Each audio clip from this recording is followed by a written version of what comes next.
Perkembangan internet dan teknologi digital mendorong lahirnya berbagai media massa, mulai dari media cetak, media penyiaran, media berbasis daring, hingga media sosial.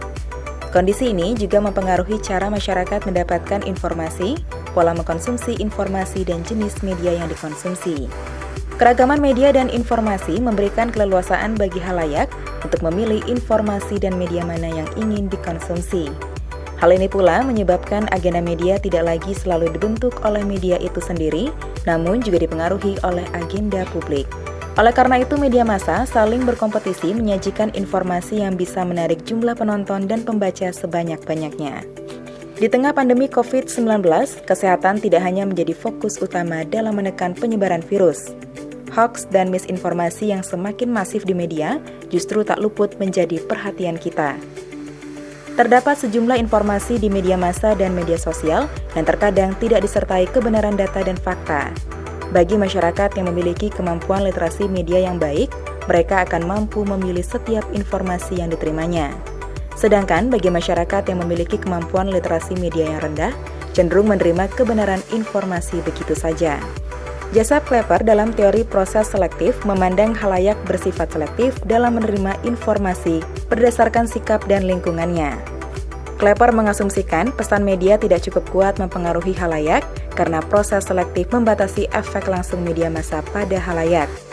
Khalayak dinilai aktif dan cenderung menghindari informasi yang tidak sesuai dengan kepercayaan dan sikap mereka. Kondisi ini juga menggambarkan gagasan Leon Festinger dalam teori disonansi kognitif.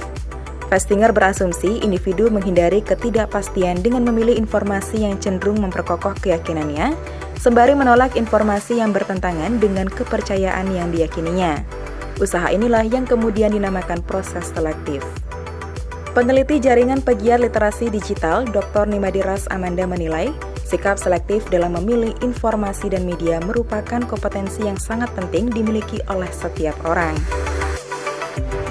Itu menjadi sangat penting, itu adalah kompetensi yang harus dimiliki oleh semua orang, terutama pada saat ini, karena saat ini kita dalam keadaan yang banjir informasi. Kalau saya dapat jelaskan atau analogikan itu sebagai hidran air, kalau dibuka tuh airnya kenceng banget, itu adalah gelombang informasi, berita yang masuk ke dalam ranah-ranah pribadi kita melalui handphone maupun dari media-media konvensional. Oleh karena itu, apabila kita tidak dapat melakukan seleksi, kemudian tidak dapat melakukan verifikasi, kita akan mendapatkan informasi-informasi yang akhirnya akan menghanyutkan kita.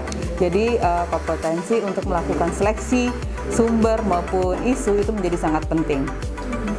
Jadi dengan adanya seleksi itu, apabila seseorang sudah mulai melakukan proses seleksi, maka dia sudah mulai literate, dalam artian dia sudah mulai berpikir kritis bahwa ada hal-hal yang perlu diperhatikan atau hal-hal negatif yang mungkin ada dampak dari penggunaan media sosial itu sendiri.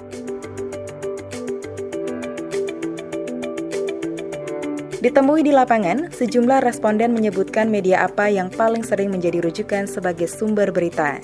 Lebih lanjut, responden mengatakan berbagai alasan dalam memilih sumber berita. Biasanya seperti media online, media sosial seperti Instagram dan Twitter. Media online seperti detik.com dan Tribun News. Media cetak, elektronik, dan media daring. Saya media cetak, media elektronik. Pertama mungkin dari platform beritanya, terus kemudian sumber-sumber beritanya dari mana aja gitu. Kecepatan pemberitaan, kredibilitas, dan penggunaan bahasa yang mudah dimengerti. Sumber beritanya lebih cepat diterima. Terpercaya, akurat. Tidak. Enggak sih. Iya. Iya, supaya semakin banyak data yang ada, jadi semakin bisa tahu mana yang benar dan mana yang salah. Iya. Alasannya? Untuk mencari kebenarannya. Saya membandingkan juga, saya dengar benar lah itu dari beritanya. Pasti untuk membandingkan dari sumber lain yang mana lebih bagus, itu yang kita pilih. Selektif dalam memilih informasi di tengah perkembangan internet merupakan hal yang penting dilakukan. Tujuannya untuk memilih dan memilah informasi yang benar dan mana informasi yang bohong. Oleh karena itu, kita sebagai generasi muda, ajaklah orang tua dan juga anak-anak untuk selalu selektif dalam memilih informasi agar terhindar dari penyebaran berita bohong.